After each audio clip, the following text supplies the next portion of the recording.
सहना भवतु सहनौ भुनक्तु सह वीर्यं करवावहै तेजस्विनावधीतमस्तु मा विद्विषावहै। ॐ शान्ति शान्ति शान्तिः।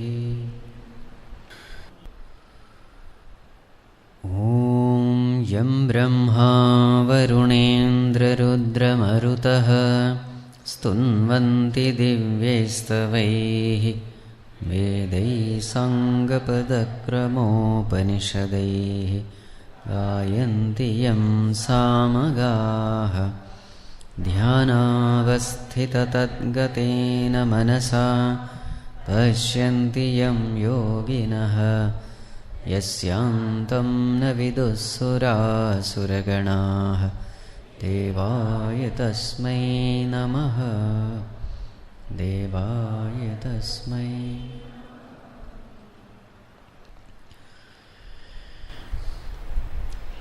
Seeing Arjuna grieving and also seeking the right understanding, a solution to completely eradicate his delusion, Bhagavan starts his discourse by giving the knowledge of the self. So Bhagavan says, Arjuna, if you had only known the nature of your true self, you would not be grieving like this. Grief is the sign of ignorance. Grief is the sign of ignorance of the self. So what is this self? So Bhagavan goes on to describe the nature of the self. The supreme self, which is of the nature of Satchit Anand, it is Nityah, eternal. Then Sat Swarupaha, the only thing which is real. Everything else borrows its existence from this Sat Swarupa. Also it is Sarvagataha, all pervading. The self is Aprameyaha, which cannot be known as the object, but it is a very subject in us. It is Akarta, non-doer, Abhokta, non-enjoyer, and Nirvikara Swarupaha, freedom from any kind of modifications. This is the nature of the self. This one must understand, and only then such a person can live a life of happiness and peace. So Arjuna, as far as your grief is concerned, there is no need to grieve, because as far as the self is concerned, it is imperishable. As far as the Jivatma is concerned, again Jivatma is also imperishable. The body dies, but the Jivatma, which is nothing but the Sukshma Sharira, it goes from body to body. Just like a person drops the cloth, the old worn out cloth, and takes up the new cloth, in the same way the Jivatma also takes up the new body and continues his existence. So therefore there is no non-existence for Jivatma. As far as the body is concerned, anyway it is inert. It has come from the element, it will go back to the element. Again it will come back again from these elements. So even if you consider an individual to be merely the body, what is there to grieve? The body has come from the elements. During death, it goes back to the element. Again from these elements, again a new body is born. So even with respect to the body also, there is no need to grieve. Now, from the standpoint of dharma, Bhagavan analyzes the situation. Bhagavan says, Arjuna, there is no need to grieve from the standpoint of dharma also. There is no need to get confused, because everything is so clear. So what is Bhagavan's argument? Let us chant verse number 31-32. Swadharmamapi chavekshya न विकम्पितुमर्हसि धर्म्याद्धियुद्धात् श्रेयोऽन्यत् क्षत्रियस्य न विद्यते यदृच्छया चोपपन्नं स्वर्गद्वारमपावृतं सुखिनः क्षत्रियाः पार्थ लभन्ते युद्धमीदृशम् Swadharmam apicha avekshya. Arjuna, even if we consider this situation from the standpoint of your swadharma, your duty, na vikampitum arhasi, there is no need to waver. There is no need to get confused. Even from the standpoint of your swadharma, I don't see any reason why you should get confused, because dharmyadhi yuddhat shreya anyat kshatriyasya na vidyate. As far as a kshatriya is concerned, the greatest shreyas, the ultimate good that can happen to a kshatriya is he waging the war of a dharma yuddha. As far as a kshatriya is concerned, the best thing that can happen is to get a chance to wage a war which is righteous. So Arjuna, as far as your case is concerned, you are waging a righteous war. So what is the need of wavering? What Bhagavan is trying to say is, sometimes what happens is a soldier is forced to fight an unrighteous war, because a soldier has to just obey the orders of his superiors. So very many times it may so happen that a soldier has to wage an unrighteous war. So there is a conscience prick in him, that conscience prick is called vikampana. Somewhere deep within, you are not justifying your own act. Somewhere deep within, you know that the rival is right and I am wrong. In such a case, when a soldier has to fight the war, it becomes little difficult. The conscience doesn't allow him to do, but at the same time, his duty says he has to obey the orders of the superiors. Arjuna, as far as you are concerned, that case is also not there. Because in your case, even the rivals know that they are on the unrighteous path. Bhishma, Drona, Kripacharya, all of them know that Pandavas are right and Kauravas are wrong. So as far as you are concerned, you are waging a righteous war. There is no need for any conscience prick also. Also, Arjuna, as far as this war is concerned, how has it come to you? Yadrichaya cha upapannam. It has come to you upapannam. How? Yadrichaya. Yadrichaya means by itself, without being sought, on its own accord. It has come by itself, Arjuna. You have not asked for it. It has come by itself to you. So such a war is considered to be Swargadwaram Apavritam. Apavritam Swargadwaram. Apavritam means wide open. What is wide open? Dwaram, the gates. Gates of what? Swargam. Swargadwaram apavritam. Arjuna, as far as this war is concerned, it is an entry to the Swarga with its gates wide open for you. Meaning, even if you die in the war, straight you will go to Swarga alone. So therefore, what is the need for grieving? Arjuna, Sukhina Kshatriya Partha Labhante Yuddhamidrisham. Those soldiers, those warriors who get such a wonderful opportunity, they are indeed blessed ones. They are indeed the most fortunate ones. Number one, they are asked to perform their duty. Number two, they have to wage a righteous war. Number three, they have not asked for itself. It has come by its own accord. These conditions are very rare to fulfill. And in your case, these conditions are fulfilled. So therefore, Arjuna, you must consider yourself to be the most blessed for having asked to fight a war which is righteous and which has come on its own accord. So therefore, when you do this swadharma, you are not doing any kind of papa, you are only performing punya karma.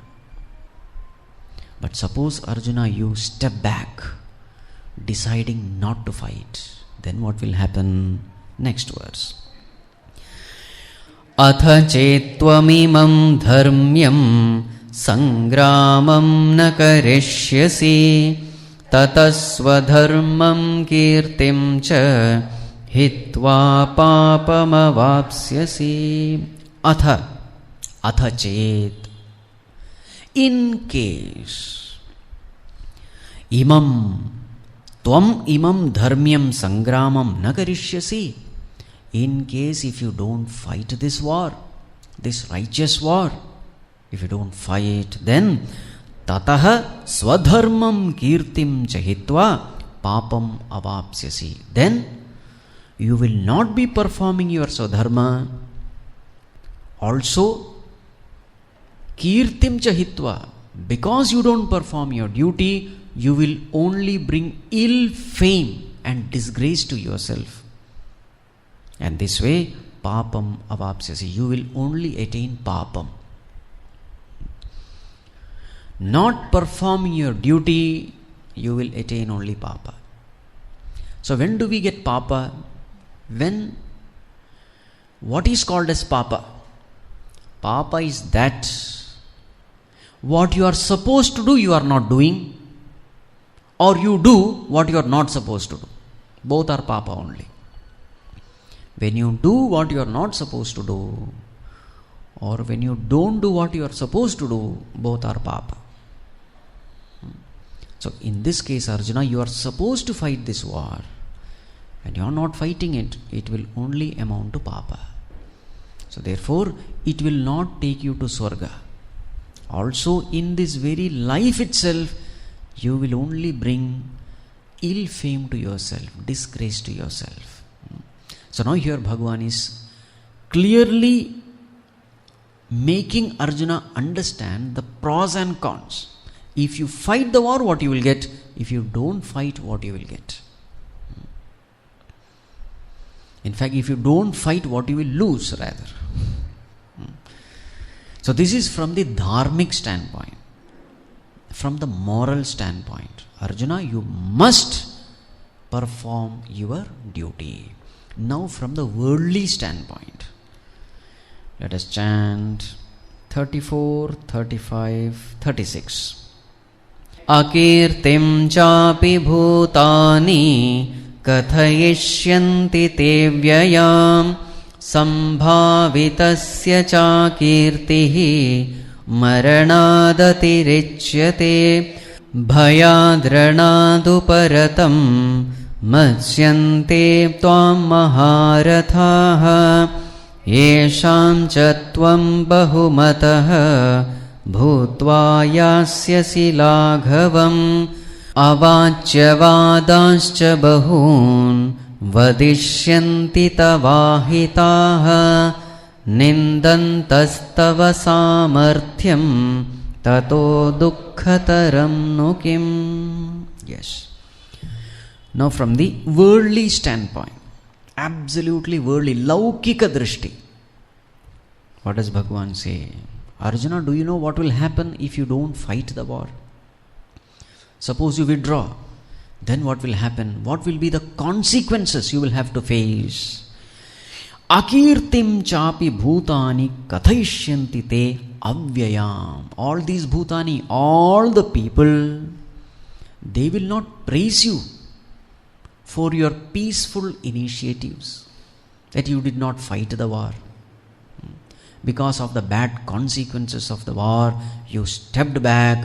All the people will not praise you. Instant avyayam, constantly, all through your life and all through ages and generations, what will they do? Kathayishyansi. They will keep on describing, discussing what? Akirtim. Your disgrace, your ill fame. That act of disgrace, That will be the constant topic of discussion among all people. Books will be written, TV programs will happen. In the news channel, again and again this will come. Just imagine. And what is the topic of discussion? How this person is wrong, how he has brought ill fame to himself. This will be the topic of discussion. And it's a fact. You see, 5,000 years have passed. Even now, what are we discussing? That despondency of Arjuna. Only once he had that state. Even today we are discussing that, isn't it? Ages after ages, this discussion will continue. So Arjuna, avyayam, constantly, this will be the topic of discussion. People are interested in all negative things only. A person has done 1,000 good things, it will not be there in the newspaper. He has fallen once, that will be the main headline. This is the nature of people. Are you aware of this? One small step from your side has got such long-lasting consequences. Are you aware of it? For a person, sambhavitasya cha akirtihi maranad atirichyate. Now what will happen to you? Who are you? Sambhavitah, the one who has earned name, fame, respect, reverence from everyone, including the rivals, the enemies. They all respect you, revere you. You are a man of great reputation in the society. For such a person, akirti, when ill fame comes, when dishonor comes, disgrace comes, for such a person, maranad atirichyate. For him, this disgrace is even worse than death. Death is far better. You are not an ordinary person. You are a man of reputation. For a man of reputation, disgrace is even worse than death also. And as far as your rivals are concerned, do you know what they will say? Suppose you step back. Bhayad ranad uparatam matsyante tvam maharatha. All those maharathis who are standing in the other side, your rivals, your enemies, as far as you are concerned, yesham chatvam bahumata, they have great respect for you. No doubt you are the enemy. Even to the enemy like you, they have great respect for you. Even the enemies have great respect for you, because you are such a valorous person. You are a game changer, and therefore that respect is there. What will happen suppose you step back? Bhutva yasyasi laghavam. You will become small in their eyes. Now you are a big personality in their eyes. If you step back, you will become small. And do you know what they will say? Bhayad ranad uparatam. He has run away out of fear. This is what they will say. Out of fear of Karna, because Karna was the main rival of Arjuna. He knew that he would lose the battle against Karna, therefore he ran away from there in the name of peace.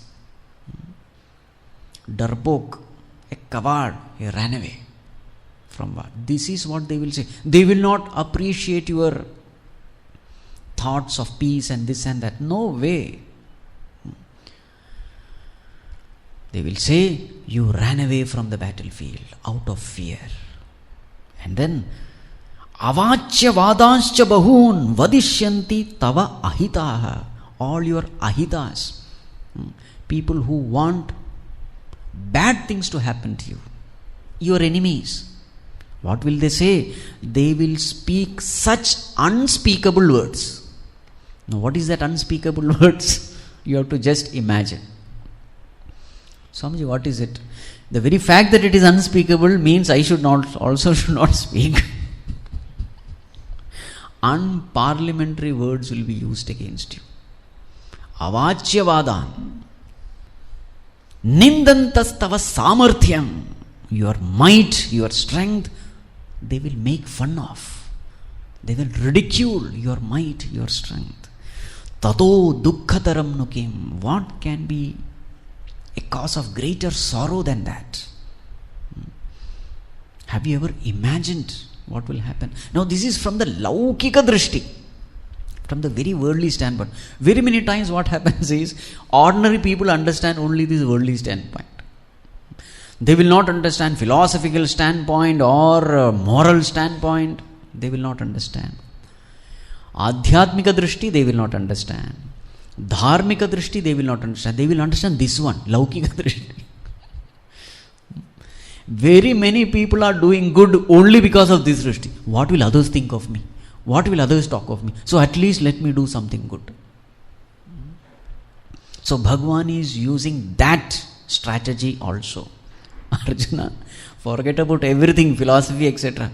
Do you know what they will speak about you? You will not be even fit to live in the society. That will be your condition. So therefore, Arjuna, listen to me. This situation is a win-win situation. How? Verse number 37. Hato va prapsyasi swargam jitva va bhokshyase mahim tasmaduttishta kaunteya yuddhaya krita nishchayah. Arjuna, in both ways you are only going to gain. You are only going to benefit. What are the two ways? There are only two possibilities as far as you are concerned. Either hato va prapsyasi swargam. One possibility is you will die in this battlefield. Enemies will kill you. In that case, where will you go? Prapsyasi swargam. You will get swarga.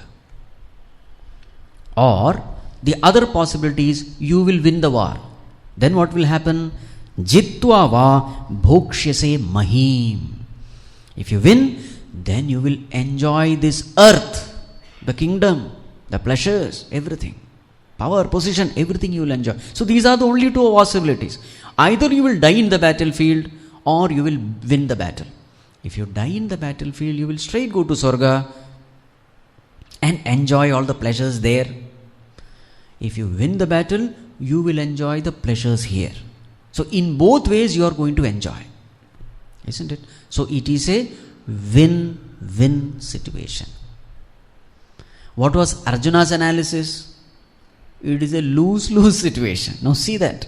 The same thing, two different people viewing from two different perspectives with two different kinds of knowledge.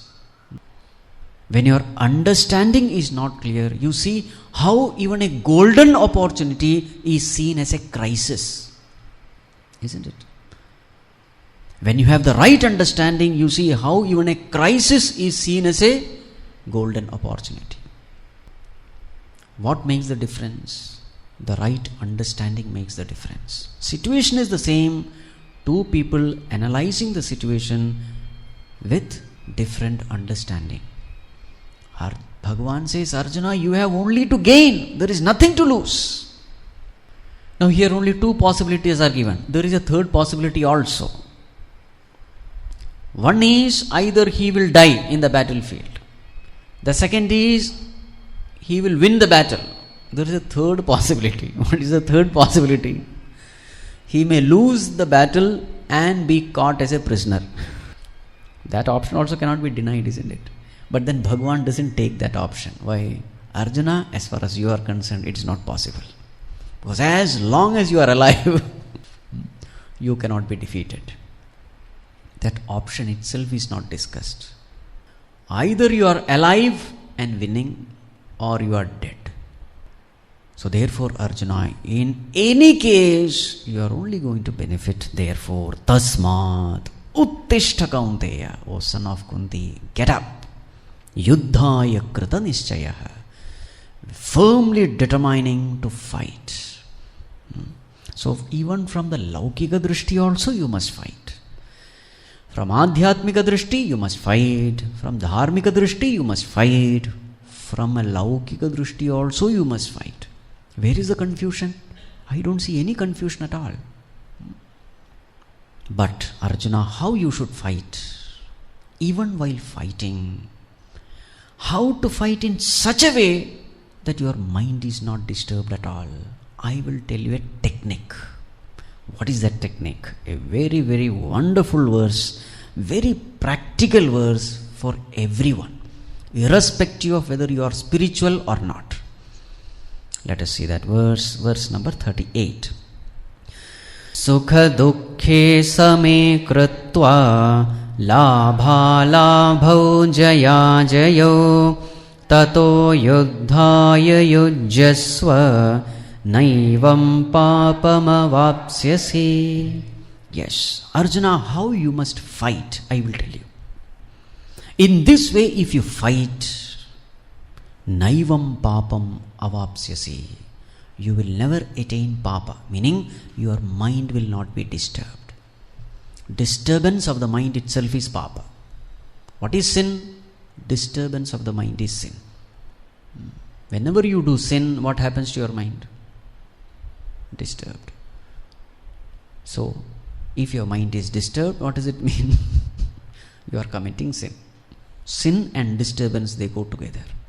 So, Arjuna, there is a way in which you can fight without disturbing the mind. How? Why are you fighting? Let there be clarity. How you should fight? The fight should be taken up in such a way, sukha dukkhe same krutva. Consider sukha and dukkha sama, same. Labha labhau jaya jayo. Consider labha and alabha. Labha and nashta, same. Jaya, ajaya. Consider them to be same. Jaya, victory. Ajaya, loss. Labha, gain. Nashta, loss. So, victory, defeat, gain, loss, joy, sorrow, consider them to be equal and then fight. Now, what does it mean? See, what is it that we want? What we want is not victory. What we want is not profit. What we want is peace of mind, isn't it? We are seeking victory for peace. We are seeking profit for peace. We are seeking everything for peace. Now Bhagavan says, if this is what you are seeking, make it very clear to the mind that I want peace, and therefore don't make choice with regard to the results of the future. If you say, I want only this, there is a possibility that you may not get it, and then your peace will be disturbed. So when you are saying, I want only victory, what are you doing? You are having a raga towards victory and dvesha towards defeat. It is as though you have already chosen the future, the uncertain future. You have no idea what is going to be there in the future, but already you have made the choice. So what happens? If you don't get what you wanted, if you don't get what you crave for, your mind will be disturbed. When you get attached to an uncertain future, what will be the state of your mind? Disturbance. There will be anxiety, there will be worry, there will be fear. Will I get what I want or not? Will I get what I want or not? The best thing is, don't want anything.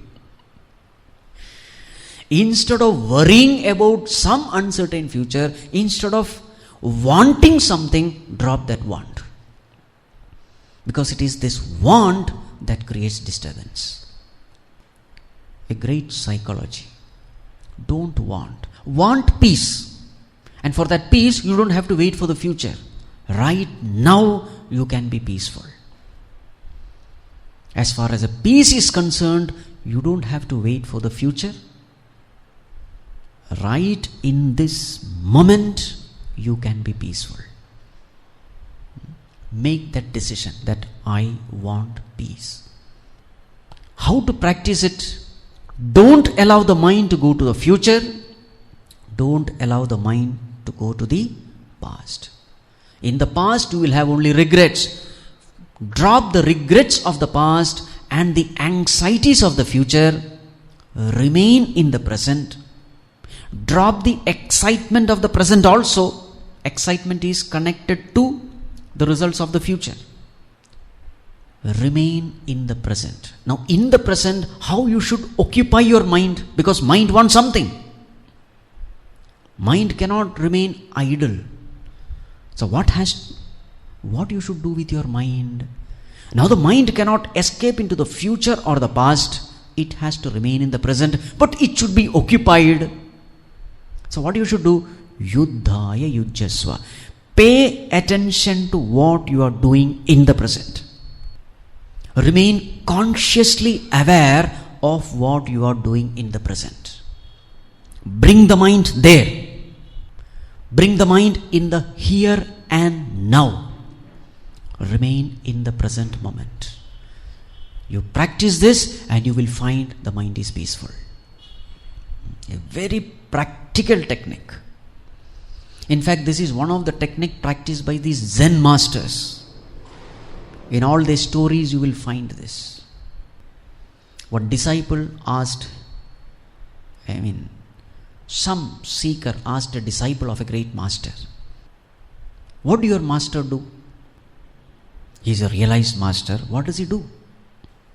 Then this disciple said, he eats when he eats. He sleeps when he sleeps. Over. You understood? The point is, very many times we do something, but our mind is not there. The mind is somewhere wandering, thinking about something, planning something, imagining something, worrying about something. Where is the mind? Except where your hands are. Isn't it? This is called conscious living, or sometimes it is called mindful living. This is something which all of us can practice. What is the practice? Whatever little things you do in life, it may be getting up from the bed, brushing your teeth. Even that can be meditative, It can be a meditation. Taking bath. What you have to do is just bring the mind to what you are doing. Your hands are lifting. The hand lifting the water mug, and you are pouring. Pay attention to that. Your hand being lifted. The water droplets trickling down your body. Feel it. Feel it. Make the action very, very slow, so that you can pay attention to the minute details of what is happening in you. This is called conscious living. You are conscious of everything what is happening. So then what happens? The mind is occupied in the present. Mind is not idle. You have given a task to the mind. And what is the task? Pay attention to the present moment, to the present activity. Along with, if you can make your breath very slow and steady. And now and then you can pay attention to your breath also. Then you will find that steady, slow breath starts contributing to the peace of your mind. Because slow, steady breathing naturally has to lead to a peaceful mind. So this is the practice now. You will find that when you start practicing this, even the jobs which are most boring, that boredom will go away. It may be mopping the floor. It may be washing the dishes. It may be washing your clothes. Just pay attention to your hands. Pay attention to your bodily movements. Do it slowly. At the same time, breathing slowly, steadily. Now the mind is not thinking of anything. Whenever the mind thinks of something, immediately bring it to the present. You will find that 5-10 minutes you practice it, your mind has become steady. Why? To a great extent, when the mind is in the present, it has nothing to do. Now the mind is not worrying, the mind is not tensed, mind is not imagining, mind is not planning. and the number of thoughts needed to remain in the present is minimum, what happens to the mind? It becomes helplessly quiet. Just practice it and see. Whatever you do, slow the whole speed. If you brush for say 5 minutes, make it 10 minutes. Slowly do everything and feel everything. What happens inside the mouth when you are rubbing your brush against your teeth. Feel it. Feel the movement of your hands. Feel the movement of your fingers, the wrist, the palm. Feel that feeling inside the teeth, the mouth, everything. And then you will find the mind has become peaceful. On one side, action is continuously happening.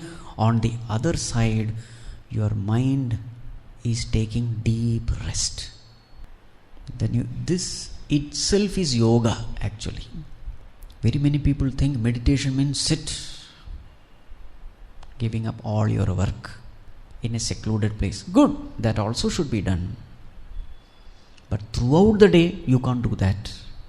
You will have to enter into your professional fields. Work is necessary. Then how to do this work? This is the way. Very, very practical technique. And something which everyone can do. Even a child can do this. Pujya Gurudev used to say, bring your mind where your hands are. Most of the energies are dissipated and drained in us only because the mind is thinking of the future. The worries, anxieties, 99% of the energy is not exhausted because of the bodily work. It is because of the mental leakage. And the mental leakage happens through the future or through the past. Either the person is thinking all the negativities of the past, or the person is thinking, planning about the future. I cannot say planning, I have to say worrying about the future. Planning is good, worrying is bad. When you plan, you consciously think. That is called planning. When you worry, you unconsciously worry. Whichever is conscious effort, energy is less. Whichever is unconscious, energy is more. Energy wasted is more. So it is a very practical means. What you have to do? Remain in the present. This is the meaning. Arjuna, sukha dukkhe same krutva. As far as your situation is concerned, outer environment is concerned, either it can be sukha or dukkha. Don't be judgmental. Because for that, mind has to do a lot of unnecessary work. You are in this situation, you are in a choiceless situation, accept the situation and do what is necessary for that situation. Sukha dukkhe same krutva means what? Stop worrying about sukha or dukkha. Whether this situation is sukha or dukkha, stop it. It is not necessary. Stop the mental leakage, judging the situation, comparing the situation, commenting about the situation. Not necessary. As far as the future is concerned, labha alabho, jaya ajayo. Will I win or not? This is jaya ajaya. What will I gain? What will I lose? This is labha alabha. Stop. Put a full stop. With respect to them, give up your raga dvesha, likes and dislikes. You want peace, isn't it? Peace is available in this moment. Right now, you can be peaceful. What you have to do? Bring the mind to the present. And in the present, what is your job? Yuddhaya yujjasva. Your job is to fight, pay attention to your duty, full stop. In this case, if you live, nainam papam avapsyasi, you will find your mind is not disturbed at all. There is no reason why the mind should be disturbed. The mind will be at peace. This way, Arjuna, fight the war. Now, this topic is over here. Now Bhagavan starts up the next topic. Let us chant the verse first. Yesha te bhihita sankhye buddhir-yoge tvimam shranu buddhya yukto yaya partha karma bandham prahasyasi. Yes, Arjuna, till now I have given you abhihita, I have explained to you sankhye buddhihi. Here buddhihi means knowledge. Till now what have I given you? I have given the knowledge of Sankhya. What do you mean Sankhya? Atma, self. We have seen this. Sam plus kya. Kya means to know. So what is Sankhya? Brahma Vidya is called Sankhya, the knowledge of the Upanishad. So what is Sankhya? That which is in Sankhya, which is described in Sankhya. So what is it? Atma, the Supreme Self. So now Bhagavan says, Arjuna, till now I have given you the knowledge about the Supreme Self. This was the discussion, mainly. Not that Swadharma, this, that, etc. Especially from 12 to 25. These verses, they are mainly related to the self-knowledge. Till now I have given you that. Now I am going to give you something else, Arjuna. What is that? Yoge timam shrunu. Now listen to Yoga Buddhi. Till now you have listened to Sankhya Buddhi. Now listen to Yoga Buddhi. Sankhya Buddhi means the knowledge of the self. Yoga Buddhi means how to prepare oneself for that knowledge. In short, Karma Yoga. Put in simple sentence, Arjuna, till now I have given you Jnana Yoga. Now I will give you Karma Yoga. Bhagavan, why do you want to give me this? Buddhya yukto yaya partha. With this buddhi, with this knowledge, karma bandham prahasyasi. You will be free from karma bandhana, bondage of action. You will be free from karma bandhana. Meaning you will be free from samsara. You will be free from birth, death cycle. Arjuna, till now I have given you the knowledge of the self. Now I am going to give you how to prepare your mind so that you can gain this knowledge. Both are necessary. Self-knowledge cannot be gained through an unprepared mind. With an unprepared mind, even if a person is exposed to the self-knowledge, nothing will happen. So what has to be done? The vessel has to be prepared. It is through the mind we have to gain the knowledge, but the mind has to be prepared. So how to prepare the mind?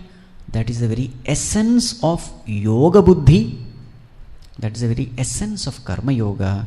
Arjuna, now I will give you that, so that you can prepare the mind first, and with that such a prepared mind, you can gain this knowledge, and after gaining this knowledge, karma bandham prahasyasi. You can be free from the bondage of action. So both are necessary. What are the two stages? First stage, preparation of the mind. Second stage, gaining the knowledge. Prepare the mind, gain the knowledge through such a prepared mind, and then with that knowledge become free. This is the logic. So Arjuna, now I am going to give you this. Arjuna, this Yoga Buddhi, this Karma Yoga is an excellent thing. Now Bhagavan is praising this Karma Yoga. Bhagavan is a very good advertiser of his product. So what is the greatness of Karma Yoga? Let us see verse number 40. Neha bhikramanashosti pratyavayo na vidyate swalpamapyasya dharmasya trayate mahato bhaya. Yes. Arjuna, this Karma Yoga is unique. It is very unique. It has no drawbacks. Anyone can practice it. Anyone can practice it. Actually, it is very easy. As far as action is concerned, if you want to be successful, what are the factors necessary? So first of all, let us see the meaning of this. Na iha abhikramanashah asti. In this karma yoga, iha means in this karma yoga, abhikramanasha is not there. Abhikrama means beginning. Abhikrama also means undertaking. So there is no loss of beginning, or there is no loss of undertaking. Pratyavaya na vidyate. There is no pratyavaya also. Pratyavaya means adverse effect, side effects. Swalpamapyasya dharmasya trayate mahato bhayat. Swalpam, even little, if you practice this dharma, this path. Swalpamapi asya dharmasya, if you practice, trayate mahato bhayat, you will be saved from great danger. Even a little bit of practice, you will be saved from a great danger. Now, let us spend some time here. As far as an ordinary action is concerned, any action in this world, not karma yoga, any action, if you want to succeed, what are necessary? What are the factors necessary? Number one, right effort has to be put. Every job demands a certain quota of efforts, you have to put it. If a student has to pass an exam, there is an amount of effort. If the business has to succeed, there is an effort. So everywhere, if you want to succeed, number one, right effort is needed. Number two, effort should be put in right sequence. Sequence is also important. Like for example, when the clothes become dirty, what is the first thing you do? You wash it. What is the second thing you do? You dry it. What is the third thing you do? You iron it. The sequence cannot be jumbled up. You can't first iron, then dry, then wash. That is not the way. So the second thing is right sequence. Krama. Abhikrama. Abhikrama also means undertaking. So right effort. Right effort, right sequence, then right direction. Right action must be performed. Action must be performed in the right direction. Suppose you are digging a well. Just digging somewhere will not do. Digging has to be done at the right place. Isn't it? So right direction. That's the third one. The fourth one, you have to put forth effort for right duration. Right duration. Again, if you are digging a well, after 2 feet you dig and stop. That won't be enough. Till you see water, you have to keep on digging, isn't it? That is called right duration. So right effort, right sequence, right direction, and then right duration. When you do this, you become successful. Now what is Bhagavan saying? Arjuna, one more aspect you have to add to it, and that makes it Karma Yoga. What is it? Right attitude. So what is the most important thing in Karma Yoga? Karma is actually secondary. The most important is with what attitude you are doing. When your attitude is perfect, Arjuna, you get much more results than merely performing action. To such an extent that even when the effort is not sufficient, you keep on getting the results of right attitude. Even when the direction is not proper, but if your attitude is right, you keep on getting your results. Arjuna, this right attitude is something which people don't pay attention to. People pay attention to all the other four. Right effort, right direction, right sequence, they pay attention. The most important thing, the right attitude, they don't pay attention. And therefore, they are cheated of the greatest benefit. What is the greatest benefit? The greatest benefit of action is purity of mind. The purpose of performing action is purity of mind. This is the greatest gain with any action. Why purity of mind is the greatest gain? It is this pure mind which is fit to receive that highest knowledge, and it is that knowledge which gives you liberation. So therefore, what is the greatest gain of right action? The greatest gain of right action is moksha. Because right action gives you purity of mind, and it is this purity of mind which makes you fit for the highest knowledge, and the highest knowledge liberates you.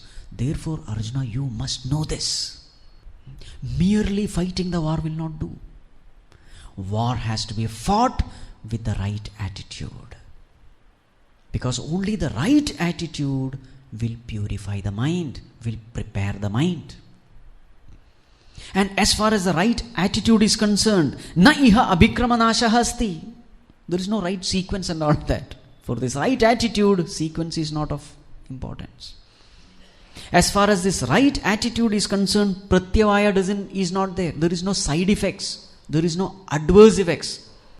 And swalpamapyasya dharmasya, even if you practice a little of this right attitude, trayate mahato bhaya, the result is infinite. You become free from the greatest danger. Now what is the greatest danger? Punarapi jananam, punarapi maranam is the greatest danger. What else? Again and again coming back. You will be free from it. What you have to do? Just make that attitude right. What do you mean attitude? Understanding behind action is called attitude. Why am I doing? Make it clear. For what purpose am I doing? Make it clear. Then do. Then whatever you have to do, do. If the attitude is perfect, Arjuna, you are going to get infinite result. And this is something which people don't pay attention. Actions, they are double-edged weapons. With the very same action, you can bind you to this world. With the very same action, you can free yourself from this world. So therefore, this right attitude you must know. If you have the right attitude, even when you fail in your action, because in the world, from the material standpoint, you may perform action, but there may be failure, even then you succeed. If you have the right attitude. Why? Because whether the result is labha or nashta, jaya or ajaya, whatever be the external result, if your attitude is right, your mind keeps on getting purified. Irrespective of the outer result, the inner growth is guaranteed. So therefore, that I am going to explain. What is the unique feature about this yoga? Let us chant the next one. Vyavasayatmika buddhihi ekeha kuru nandana bahushakahyanantascha buddhayo vyavasayina. Yes. He Kurunandana, vyavasayatmika buddhihi eka iha. In this iha, in this karma yoga, which I am going to explain, there is vyavasayatmika buddhihi. What do you mean vyavasayatmika buddhihi? Vyavasayatmika buddhihi eka.